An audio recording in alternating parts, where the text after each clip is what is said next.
Time theft is what happens when a team member is interrupted and can no longer get on with their work. It might be that someone's gone up to that team member, gone up to their desks and, with a small request. Can you just do this? Can you just do that? Can you just do the other? It's only 5 minutes, that sort of a thing. Well, of course, the problem is that if that was done for everyone, then those just 5 minutes all add up. And, most of the day might be gone. You've also got to bear in mind that when a team member is interrupted by a time thief, it might take, another 10, 20 minutes for them to find their train of thought again. So the penalty associated with time theft can be quite high. It can really cause a team's plan to be compromised. It's important to guard against time theft. This is one of the duties of a scrum master, a servant leader. It's to protect a team against time theft. This is hard. It's hard in agile transformation because you're quite likely to be dealing with an organization where there's an historical culture there, and people might be used to just going up to team members and asking them for what they think are quite reasonable things to be done, rather than putting the work on the backlog and allowing it to be triaged appropriately. There's an opportunity there for coaching to be done. Let's put it that way.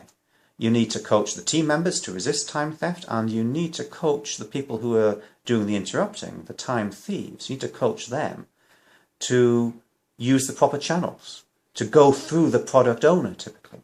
If they've got work that needs to be done, go through the product owner and make sure it gets put on the backlog.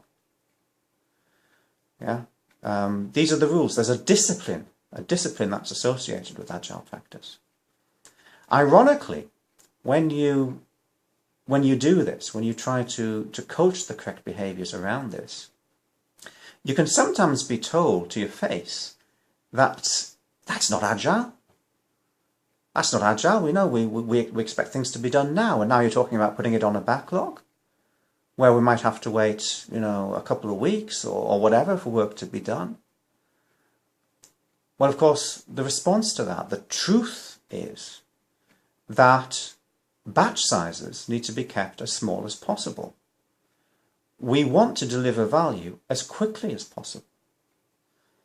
But that doesn't mean stopping what it is you're currently doing, bringing something else into progress, and allowing your queues to become chaos.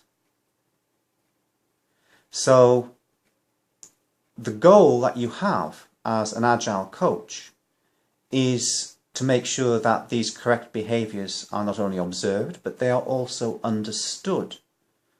Because there can be cultural reasons and cultural expectations why individual people engage in time theft.